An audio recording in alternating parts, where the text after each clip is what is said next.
Hi, good everyone. Thanks for joining me in this video. Now, the insecurity situation in Nigeria is controversial, and it is having a new twist in the international community, especially when people are seeing that majority of the people that are being killed are Christians, especially in the Middle Belt. So the tune is becoming Christian persecution, okay? And it could be termed as the Christian massacre.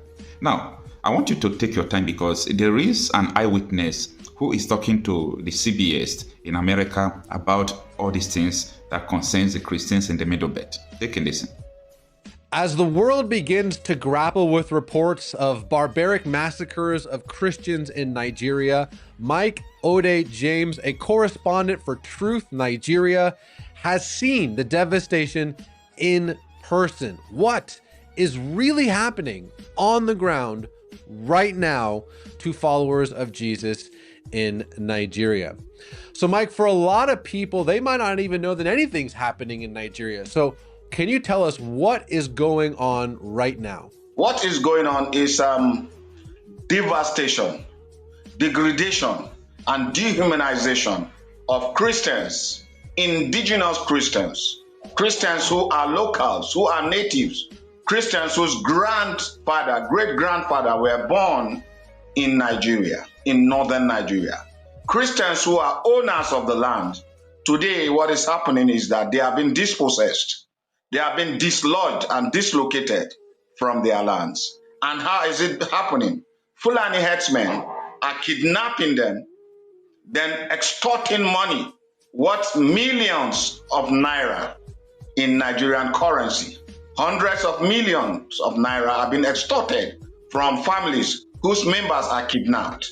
And then, after a while, these families go broke, searching for money to pay as ransom. Now, what is happening again, like I said, these terrorists, and they are Fulanis who are Muslims, they come to the houses of people, they shoot dead either the father, and then they'll grab the children, who may be normally 5 or 6, and then they leave the mother, and then after 2-3 days, they'll send a text message or a cell message to the mother and say, look, yes, we kidnap your kids. We are asking for a ransom of 100 million.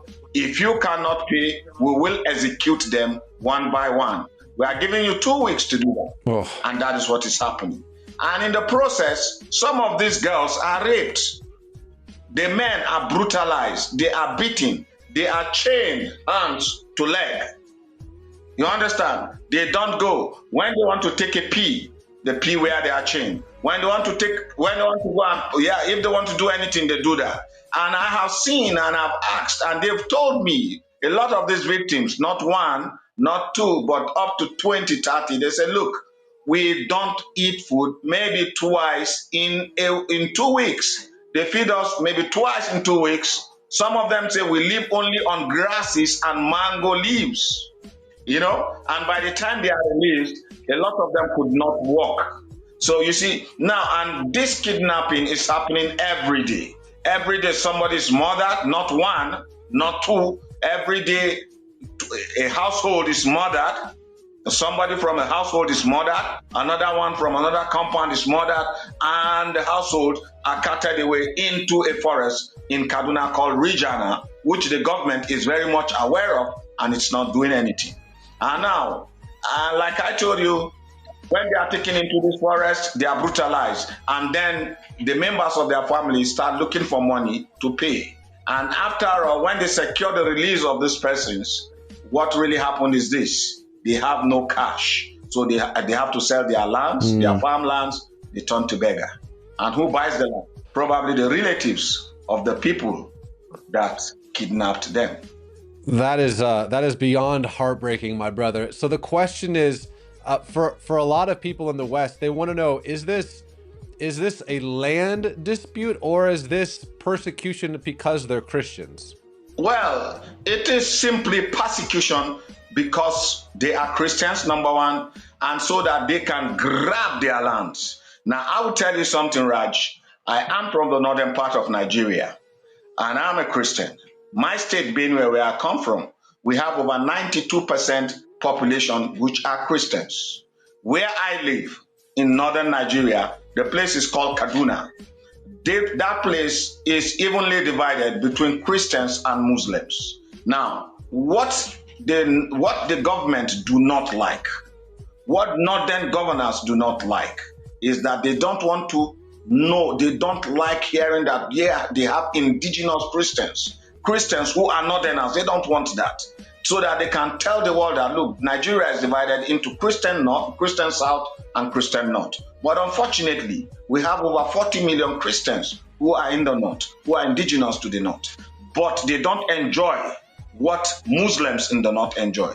So the Fulani terrorists take advantage of this and start exterminating those people, taking them away from their land, kidnapping them and killing them. Then when, after continuous attacks, killing, the Christians will now be forced to run away from their indigenous land. When they run and they go away, the Fulanis will come and occupy the land and then rename the land.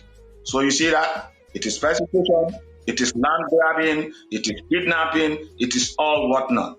So you mentioned that this happens often. How often does this happen? How long has this been happening?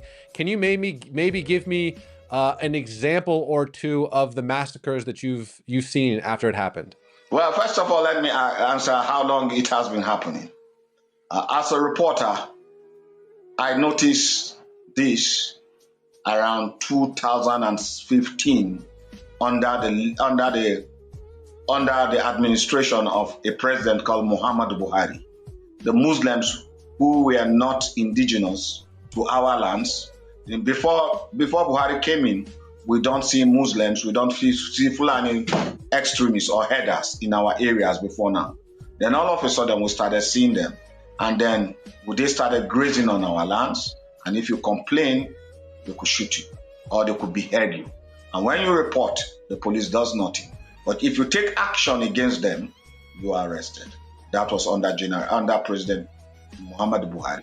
And so before you know it again, it started on, and then kidnapping, then attacks, heavy attacks. We have a lot of attacks. I don't know where to start from. I don't know which examples to give you. I can say it's in southern Kaduna. For southern Kaduna has in between 2016 and 2023 has experienced more than 300 brutal attacks, with villages had been wiped out. And it is reoccurring in Benue. It is happening in Benue too. In Benue, there was a time 88 persons were murdered in one bloody night. In a night, that was in 2017 or 2018. And when they were asked, the leaders of the headers said, well, we have to kill these people because they killed our cattle. It's there in the news. 88 Christians were murdered, were massacred in a night in 2018. And when the governor was burying them, giving them mass burial, the president of the country got angry, said, you are putting us on the spotlight. You are painting Nigeria black by burying Christians in the night, in the open, where the media is happening. Now, as a reporter, as a conflict reporter, in 2023, I went to a county in Benue State, and the county is called Ukum County. That we call it local government area in Nigeria. I heard there was a massacre. 72 persons were killed by Fulani herdsmen, and the news, and it was not on news. So, and the Reverend Father called me and told me, look, Mike, I want you to come and see what is happening in our land. You are from Benue, please. Tell Truth Nigeria, we want you to come. So when I got to Ukum, that is in Benue, in Ukum County, we started going deep into the forest region. Now, I don't know, the police checkpoint and the military checkpoint from where I was going to could be almost 3 hours drive. And as we were moving into this county, and I told this reverend, I said, Reverend Father, you know we could be at risk. He said, yeah, but my cassock and God, through Christ Jesus, will protect us. So, and as we move deep into the forest, people started coming out. They will peep and look. That is the Reverend Father's hillocks. That's Reverend Jacob's hillocks. And they started coming out. They were hiding as a result of the massacre. They left their settlement and they were hiding deep inside the forest. And they said, "Oh, Father, please wait for us. We have my son. He's 3 years old. Let me go and bring him." And that was how the hillocks was jam-packed. And then by the time we went to the city center, it's called Ayati. Ayati, A-Y-A-T-I. We only met 7 elderly women. And why are they there? The Fulani spared women, elderly ones. The Fulanis do not want to kill women. And these women decided that let us go to Ayati and get some food for our husbands and children. So when we got to Ayati, and I went with Reverend Father Jacob Ankau and then Reverend Shimo Telumu of NKSTA. And they started showing me the houses. All the houses were burnt. And they told me, this community, that community, totally, we are about 32,000. Now, 32,000 inhabitants were displaced. 72 persons were executed by the Fulanis. Churches were burnt. Catholic churches were abandoned. Local churches, Methodists, Baptists, in the ruins. Now, again, Raj, you and I met last week, and I told you I was in the bus, and I was heading back home to Kaduna. Now, this is what happened. I had to go back to my ancestral home. It's called Ben in Otupo, and it's in Benue State. The Fulanis also launched a bloody attack in a town and in a settlement called Otobiapa, and they wiped out 11 persons. And when I say wipe out, they did not shoot. They slashed with machete. I have someone with a deep gash across his eye. I saw him. The other one was slit. There is a 76-year-old chief who tried to resist them and was shooting. He was butchered and cut up like piece of meat. And 11 of them were killed. And my organization, Truth Nigeria, and Equipping the Persecuted, led by George Sword, decided that, okay, might go and do an assessment and see whether we could provide relief material. So when I got there, I met the angry villagers. I met the lawmaker representing that place, Kennedy Angbo, and he told me that this is a land grab and that these Fulanis, they don't know them from anywhere. And why are these people coming? They are foreigners. They are alien to our culture. We are Christians. We don't know. We are either, our ethnic nationalities are the Idoma, the Tiv, and Igede. And where are these Fulanis coming from? And anywhere the Fulani goes, according to them, it is violence. That is what happened. Let me ask you this one more question. Your eyewitness testimony is so powerful and so important. I really hope that my friend here watching this shares this video because I've been trying to find sources talking about this, and it's radio silence, crickets. I don't see anyone reporting this. And so, Mike, my last question to you is, why do you think the West, the United States, Europe, anyone, why do you think no one is reporting on this? Why is no one, quote unquote, caring? Why is the world silent about what's happening? Well, I'm going to tell you something. First of all, the local medias in Nigeria do not like reporting this because they don't want to get out of favor with either the state or the federal government. And this is how it works. Media houses do get patronages from the military. From the federal government or the state government. So if their reporter goes out of way to report such massacres, and the government is saying, no, there is no massacre as such, it's just banditry, few people are killed. And then when you go deep down, you discover that 20 people are killed in one day, 30 are killed the next day, 40 are killed the next day. The government is going to be embarrassing to the government. So the government is trying to do everything possible to keep the lead on it. So, and the media do not want to report such, except very few media in Nigeria that does such reporting. Again, the federal government of Nigeria will always like to tell the world that this is not an ethnic cleansing.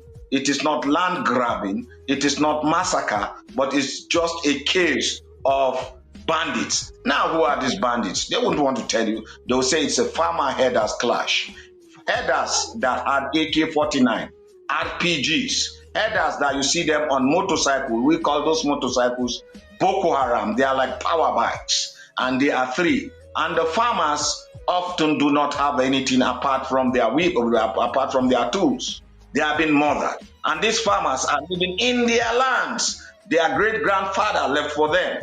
And these herders, according to the federal government, are peaceful herders. It's just that they grazed into it, and they, so the world wants to listen to what the federal government of Nigeria is telling them, especially America. I don't know why the Americans, with all the technologies and everything they have, are not really coming to find out the truth apart from people like you. The fact is, the world, Nigerian Christians feel totally abandoned by America. And I tell you this, if you guys don't do anything, we are going to face the kind of genocide the Christians faced, the Armenian Christians faced in Turkey. The Nigerian Christians are going to be massacred, and they have been massacred already, but we are going to be seeing a gradual but brutal extermination of Christians. Already we have been threatened for writing, we have been threatened left, right, center, and it's even more deadlier when the federal government of Nigeria start looking at you for reporting. So, and it's unfortunate the world is just letting this happen. Well, Mike, we will have to have you back on to update us. This is an ongoing conversation, but for now, I want you to know that the people at CBN News who are watching this video, we stand with you. We're going to be praying for you, and we will have you back on very soon because this is a story that we need to share. So, Mike, right. God bless you, my friend. Thank you so much. It's my pleasure. I will even send you stories if you want me to of massacres, videos, pictures, people I've interviewed. After I'm done with you tonight, by tomorrow morning, I'm still going to about 5 families have been kidnapped. Was kidnapped. I'm going to see the wife of the woman and the man, so I could send you these videos after my interview and you see for yourself. Please do.